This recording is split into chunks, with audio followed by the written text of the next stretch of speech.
Welcome to the presentation of the Draft Feasibility Report and Draft Environmental Impact Statement for the Coastal Texas Protection and Restoration Feasibility Study, also known as the Coastal Texas Study. This presentation is intended to give you information about the draft proposal identified in the Draft Feasibility Report and Draft Environmental Impact Statement, or the DEIS, prepared by the U.S. Army Corps of Engineers in collaboration with the Texas General Land Office. Along the Texas coast, vital resources critical to the social, economic, and environmental welfare of the nation are at risk from damage by tropical storms. When tropical disturbances negatively impact the Texas coast, the immediate fallout and the continued aftermath affects not only the people who live in these coastal counties, but also the entire nation. It is critical that we take action now to avoid the destruction that future storms will bring. That's exactly why the U.S. Army Corps of Engineers has partnered with the Texas General Land Office to identify and recommend feasible projects to reduce risks to public health and the economy, restore critical ecosystems, and to make the Texas coastline more resilient. The Coastal Texas Study was initiated in 2014 to evaluate large-scale coastal storm risk management and ecosystem restoration actions aimed at providing the coastal communities of Texas with multiple lines of defense from a wide array of coastal hazards.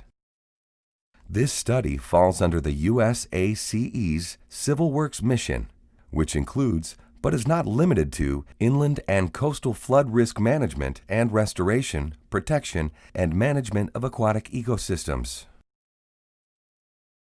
The study area consists of the entire Texas Gulf Coast from the mouth of the Sabine River to the mouth of the Rio Grande, and includes the Gulf and tidal waters, barrier islands, estuaries, coastal wetlands, rivers and streams, and adjacent areas that together make up what we refer to as the Texas coast. In November 2015, the U.S. Army Corps of Engineers entered into an agreement to officially designate the Texas General Land Office as the non-federal sponsor and begin development of a feasibility study and environmental impact statement. The Coastal Texas Study Team was officially formed, comprising of the U.S. Army Corps of Engineers and the Texas General Land Office. The study phase, or the phase in which we determine the best course of action to protect the Texas coast, includes a series of reports that explain the findings of the study and a proposed plan of action. In fall 2018, the study team released the first draft report and the draft environmental impact statement. Based on the input received during the public review and comment period in late 2018 into early 2019, the study team began revising the draft proposal to integrate public comments and feedback. As this second draft proposal was formulated, the study team continued to seek further public input through the establishment of 4 community working groups led by the GLO, as well as a number of targeted stakeholder meetings. In addition, 3 public open houses were held in February 2020 across the Upper Coast to help inform the public. The study team will continue to review and address the input received from the public and resource agencies to produce the final feasibility report and environmental impact statement, which is anticipated to be published in May of 2021. The final report will be signed by the Chief of the Corps of Engineers in June 2021, which will mark the end of the study phase. After the study phase, the recommended plan will be proposed for congressional authorization and funding. If approved and funded by Congress, the recommended plan would then be designed and constructed over a period of 12 to 20 years, depending on congressional authorization, appropriations, and non-federal partnerships. The project would be maintained after construction by a local sponsor or sponsors who have not yet been determined. To comply with the National Environmental Policy Act, or NEPA, a federal agency must prepare an environmental impact statement if it is proposing actions that may significantly affect the quality of the natural and human environment. The NEPA environmental review process seeks to facilitate better informed decisions focused on avoiding, minimizing, and/or mitigating potentially negative impacts of federal action. For the Coastal Texas study, the U.S. Army Corps of Engineers is following a tiered NEPA process. The final EIS will be published with the final feasibility report in 2021, and supplemental NEPA compliance documents will be prepared and published for public review as the project is designed. This means that the public will have additional opportunities to engage with the team, review revised plans, and provide feedback. In accordance with U.S. Army Corps of Engineers planning guidelines and NEPA requirements, a proactive approach was taken to engage the public, resource agencies, industry, local governments, and other interested parties throughout the Coastal Texas study planning process. This included regular and continued coordination over the study period.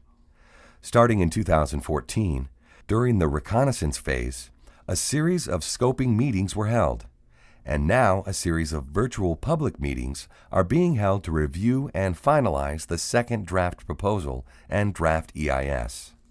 Engagement activities have proven to be integral to the planning process, as they have generated thousands of comments and suggestions which informed study planners of key concerns and helped to shape and refine the draft proposal. Most significantly, public input received on the first draft integrated feasibility report and EIS in 2018 and consideration of community impacts led to refinements in plan formulation, which resulted in the revised draft proposal presented today. Public comments received in the current review will be evaluated and documented in the final feasibility report and EIS. The public will continue to be informed during the design phase that occurs after the study phase. The impacts to the environment will be assessed as the project is designed. The impacts to the environment will disclose site-specific impacts associated with the proposed solution and identify the avoidance, minimization, and compensatory mitigation efforts to lessen adverse effects. In addition, the updated documents will undergo formal public review periods and resource agency coordination. The Texas coast is vulnerable to tropical storms and hurricanes that can take human lives, flood homes and businesses, and damage coastal ecosystems. The damages from hurricanes and tropical storms could become more severe as wind speed is projected to increase with higher sea levels and rising ocean temperatures. When tropical disturbances negatively impact the Texas coast, they affect not only the people who live in these coastal counties, but the entire nation. The Texas coast is an economic engine, home to ports, oil and gas refineries, corporate headquarters, military bases, fuel supply and refinery complexes, and numerous other enterprises. The shutdown of even a single Texas port can impact state and national economies for a significant period of time. As experienced in 2008, when Hurricane Ike's storm surge and heavy winds significantly impacted Brazoria, Chambers, Galveston, Harris, Jefferson, and Orange counties. The Coastal Texas Study Team recognizes that the natural physical features and processes are interconnected with the man-made features within the Coastal Texas region.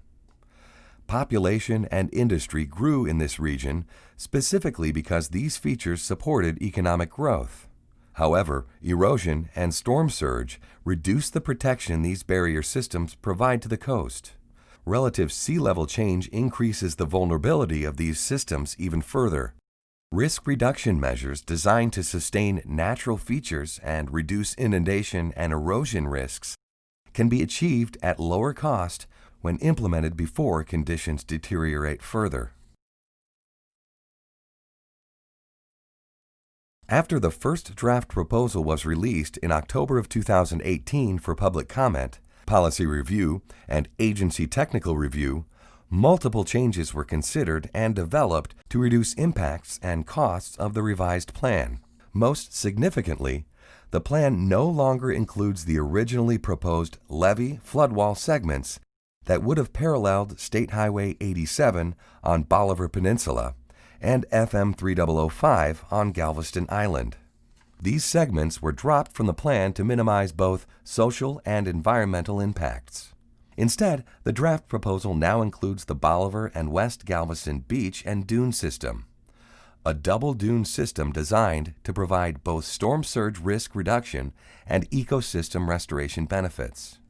Among other changes at the Bolivar Roads crossing, a second 60-foot deep navigation channel and two 650-foot wide draft surge gates are now proposed instead of a 1,200-foot wide gate. The estimated refinements of the Bolivar Roads gate system have reduced the constriction of flow between the bay and Gulf down from 27.5% to 7 to 10%. This, in turn, has reduced the anticipated environmental impacts to the Galveston Bay's ecosystems and has reduced the amount of mitigation now necessary to offset losses. The Galveston Ring Barrier System has been realigned to reduce impacts to surrounding neighborhoods and incorporate more areas, and reoccurring sediment placement has been removed from the proposed ecosystem restoration features. The second draft report now includes these revisions, as well as a revised draft environmental impact statement, an updated benefit cost analysis, and suggested strategies for implementation. This time, we've developed a broader, more holistic solution that combines man-made solutions with coastal restoration projects that work together to protect the coast. This comprehensive approach is referred to as a multiple lines of defense strategy and can be divided into three categories. The Gulf line of defense to keep storm surge in the Gulf, which includes the Bolivar Roads storm surge gate system, which has been designed to prevent approximately 60% of storm surge from entering Galveston Bay, highlighting the need to implement the gate system prior to the remaining proposed features. The Bay line of defense to manage water that is already in the bay and any additional storm surge that overlaps the Gulf line of defense, and ecosystem restoration to enhance coastal resilience into the future. The proposed plan provides increased resiliency along the coast and is adaptable to future conditions, including relative sea level change. As we mentioned, the Gulf Defense now includes a gate system across the Bolivar Roads Inlet and 43 miles of beach and dune systems on the front of the peninsula and the island, as well as 2.9 miles of beach and dune structure down on South Padre Island. The Bay Defense includes a 15-mile ring barrier around the backside of Galveston Island and mainland defenses including gates and stations at Dickinson Bay, Clear Lake, as well as non-structural measures on the west side of Galveston Bay. And the ecosystem restoration proposal includes 8 separate sites totaling over 6,600 acres of habitat restoration coast-wide. The study team hosted an international storm surge gate design workshop with experts from around the world to evaluate the previously proposed gate design and suggested changes to improve safety, assure redundancy, and reduce environmental impacts. The Bolivar Roads gate system represents the most critical feature of the Gulf line of defense and now includes 2 650-foot wide floating sector gates, 2 125-foot wide floating sector gates, 15 300-foot wide vertical lift gates, 16 shallow water environmental gate complexes that are 16 feet by 16 feet, and tie-in structures comprising of flood walls and levees will join the gate system to the beach and dune system. The deep draft navigation sector gates across Bolivar Roads Inlet will be anchored and housed in man-made islands on both sides of the existing and new channels. The gates will be stored in dry docks within the man-made islands, which will help minimize the probability of vessel impacts during day-to-day activities. As a storm approaches and a decision is made to deploy the gates, the dry docks will be flooded, allowing the gates to swing out and float into place. Then water will be pumped into the arms, sinking them into place. Once the storm surge event has passed, the water will be pumped out of the gates and they will be floated back into their dry docks on the artificial islands. The deep draft navigation gate openings will require dredging a second deep draft channel and are designed to be 650 feet wide each, with a sill depth of 60 feet. The sill depth across the ship channel will allow for future deepening of the Houston Ship Channel, which is currently maintained at a depth of minus 48 feet mean lower low water. The gates will remain open year-round to maintain continuous navigation traffic. The gates will only be closed when a storm surge event threatens the Texas coast or for an annual maintenance check and inspection.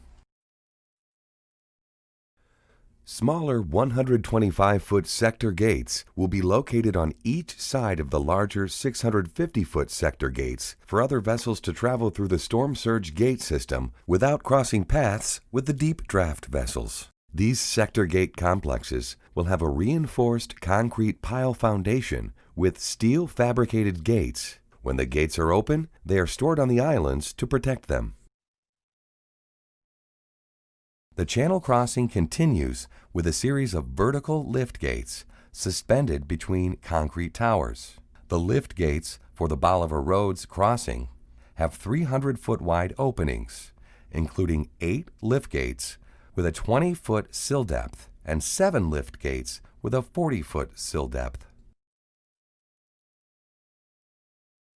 To the right or north of the vertical lift gates, we propose to build 16 shallow water environmental gates in the area nearest Bolivar Peninsula, where the water is 5 feet deep or less. These gated structures provide multiple openings to allow for tidal passages from both sides of the gates.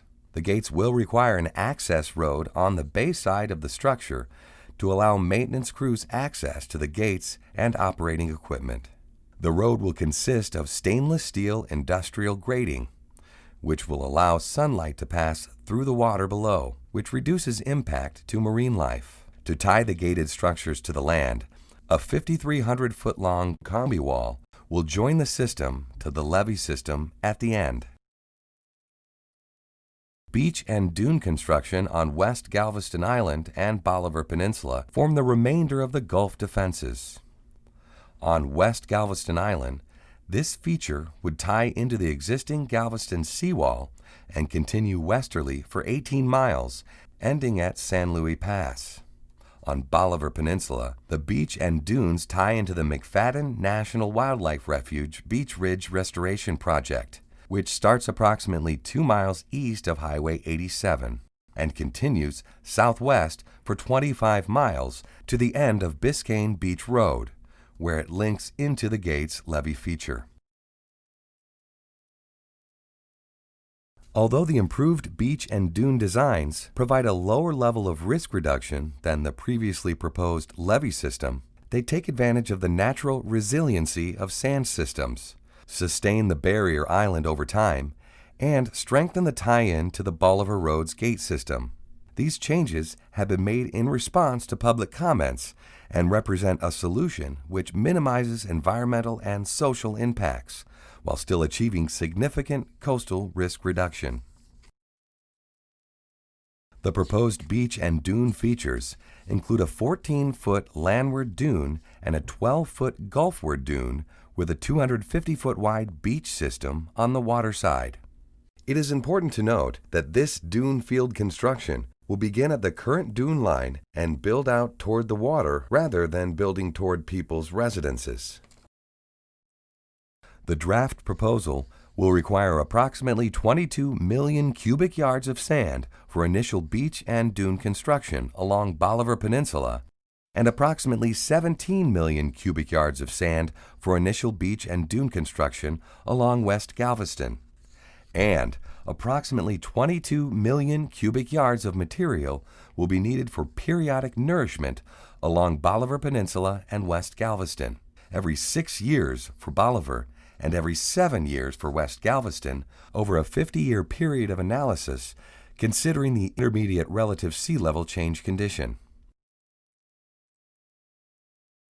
Currently, there are 125 authorized beach access points. 67 vehicle crossings, and 58 pedestrian crossings within the proposed beach and dune systems. Existing authorized pedestrian beach access crossings will be replaced with dune walkovers to minimize impacts from the newly created dune systems. Pedestrian traffic volume will be investigated to determine an appropriate walkover width for the location, and all up and down ramps for the crossovers would be designed to be ADA compliant.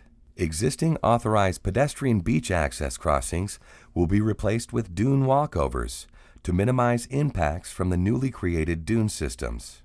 Vehicular ramps will be created to minimize ramp length. The number of access points will be in compliance with the Texas Open Beaches Act. On the lower Texas coast, the South Padre Island Coastal Storm Risk Management Measure would nourish the beach and dune along South Padre Island to reduce risks from coastal storm surge to businesses, residents, and infrastructure in the highly developed area of South Padre Island. Beach nourishment will also maintain beach habitat for nesting sea turtles and birds. The plan proposes beach nourishment on a 10-year cycle for the authorized project life of 50 years. The economic analysis confirms that beach nourishment is cost-effective when considering construction costs, benefits, and currently estimated real estate costs. The Galveston Seawall Improvements feature is a future adaptation to provide additional storm surge and wave overtopping reduction along the existing seawall, which will connect to the Bolivar Roads gate system on the east and the West Galveston Beach and Dune system on the west. The recommendation is to increase the height of nearly 8 miles of existing seawall to reach a uniform level of protection of 21 feet by adding curbing and drop-in gates, where needed, on the landward side of Seawall Boulevard to address the risks of overtopping. The Galveston Bay is a large enough body of water that flooding can result from wind and fetch pushing water up onto Galveston Island from the backside. The Galveston Ring Barrier offers the first component of the bay defenses to address this risk. The system ties into the existing seawall and proceeds clockwise from the west end of the seawall north in the proximity of 103rd Street to Offit's Bayou, crosses the Teichman Point area, and ties into Interstate Highway 45, continues east along the Harborside area to the 47th Street area, then continues north to the Galveston Ship Channel, then continues east through the Port of Galveston to the University of Texas Medical Branch, turns northward to the ferry, and then back south to the seawall. Numerous trade-offs between project cost, project impacts, and overall effectiveness of the ring barrier system were evaluated and made during the refinement of the alignment. The ring's floodwalls and gates have been set at an elevation of 14 feet, which considers the water level of the bay and wave overtopping, assuming that the Bolivar Roads gate system has been constructed in advance of a storm. Since Galveston Island currently operates on a gravity drainage system, the plan would add a forced drainage system consisting of approximately 6 new pump stations to move water off the island. The pump stations would address storm surge flooding as well as rainfall flooding during storm events. Further, any features proposed by the study are not permitted to worsen any existing conditions, meaning the risk of flooding from a rain event cannot be increased with the implementation of the ring barrier system.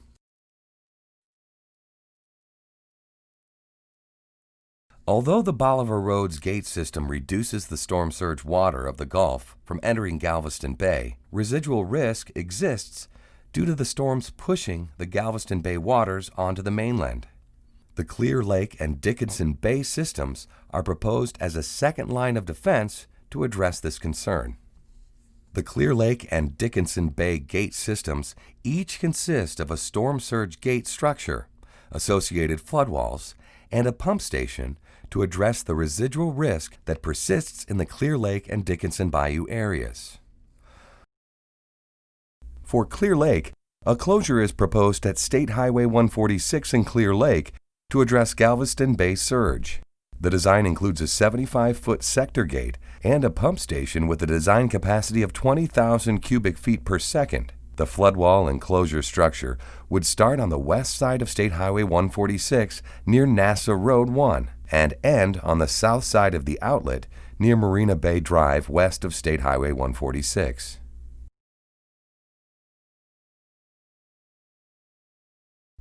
For Dickinson Bay, a closure is proposed at State Highway 146 and Dickinson Bayou to address Galveston Bay surge. The design includes a 100-foot sector gate with a design capacity of 19,500 cubic feet per second. The flood wall enclosure structure would start on the west side of State Highway 146 near Avenue T and end on the south side of the bayou near Waterman's Harbor west of State Highway 146. These features would include drainage outlet structures, also called circulation gates, to allow hydraulic connectivity to be maintained except during closure for hurricane or tropical storm surge events.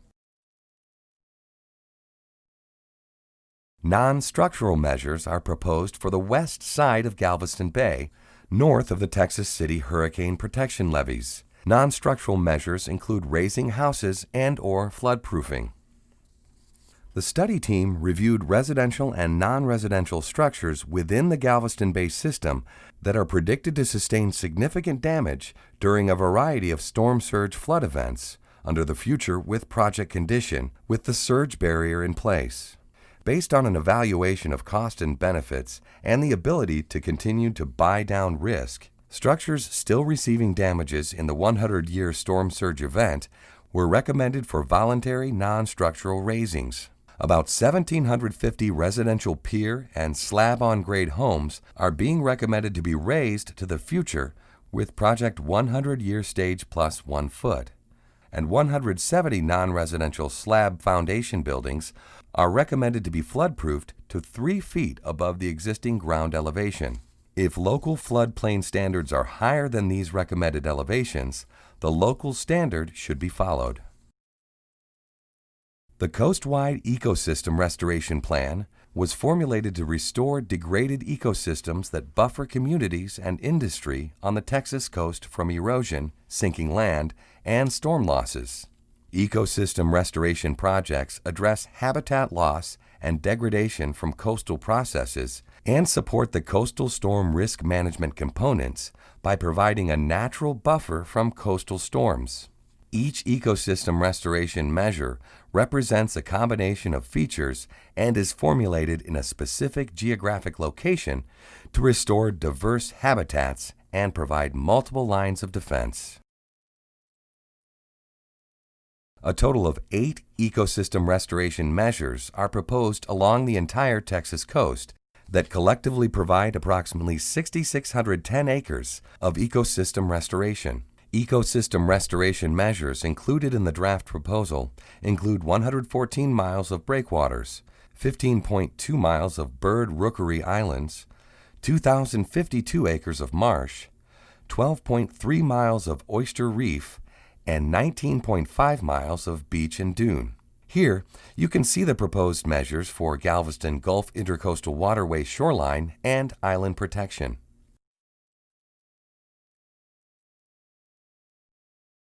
Here, you can see the proposed measures for Bolivar Peninsula and West Bay Gulf Intercoastal Waterway shoreline protection and island restoration. You can also see proposed measures for Follett's Island, Gulf Beach, and dune restoration. Here, you can see the proposed measures for East Matagorda Bay shoreline protection and Keller Bay restoration. Oyster reefs, revetment, and breakwaters will reduce erosion along the shorelines, and sediment will be used to restore marshes, wetlands, and islands. Here, you can see the proposed measures for Powderhorn shoreline protection and wetland restoration, and Redfish Bay protection and enhancement. Again, offshore breakwaters and oyster reefs will reduce erosion of the shorelines, and sediment will be used to restore marshes, wetlands, and islands. Finally, here are the proposed measures for Port Mansfield Channel, island rookery, and hydrologic restoration of the Laguna Madre. Sediment will be dredged from the channel and placed on the beach in Mansfield Island, a bird rookery island. The opened channel will restore the connection between the Gulf and the lagoon.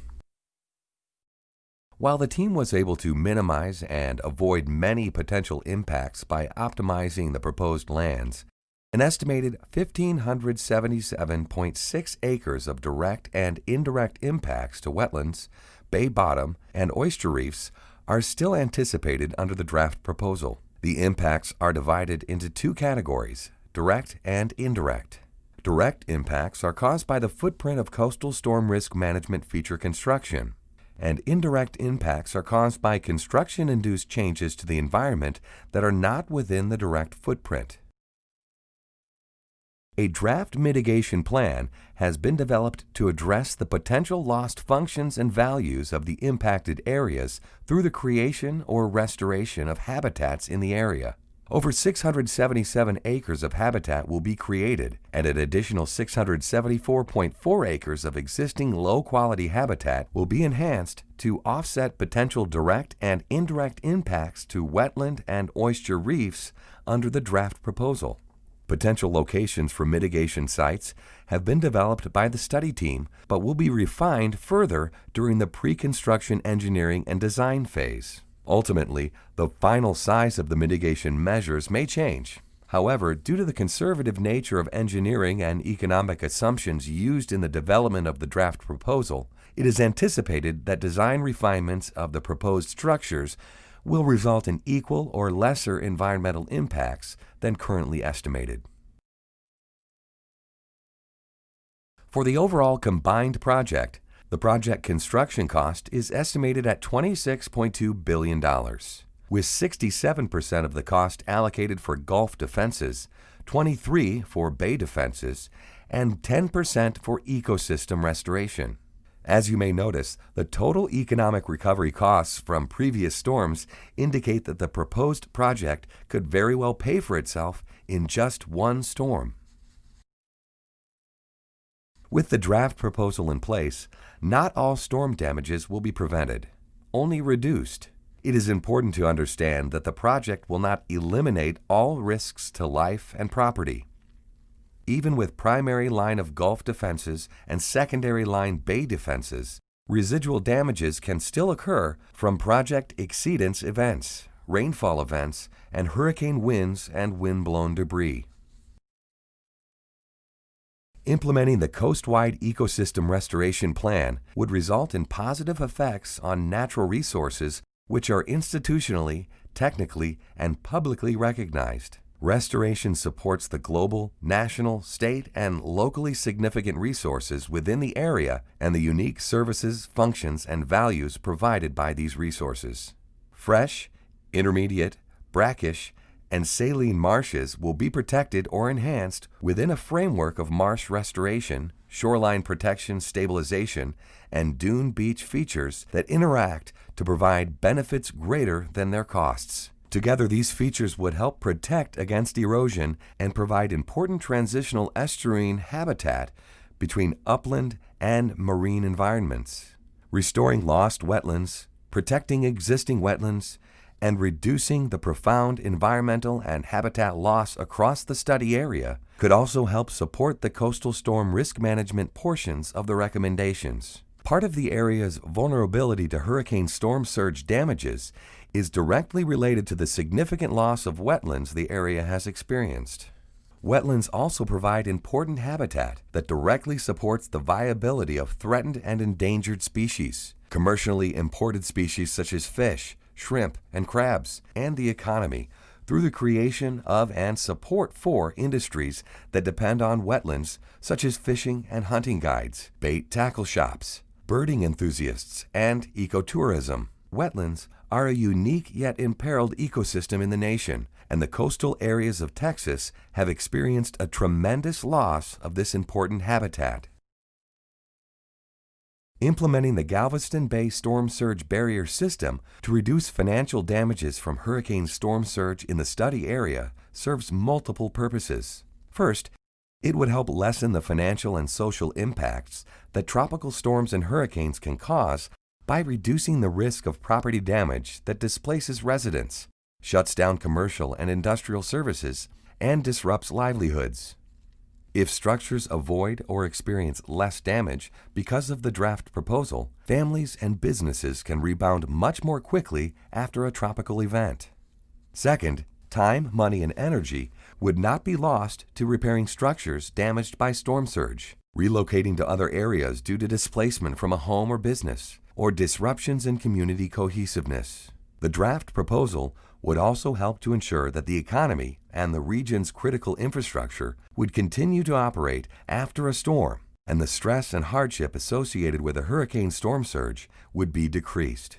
Under the Future Without Project conditions, approximately 250 critical infrastructure sites would be impacted during a 100-year event. With the project in place, only about 95 critical infrastructure sites would be impacted under the same event.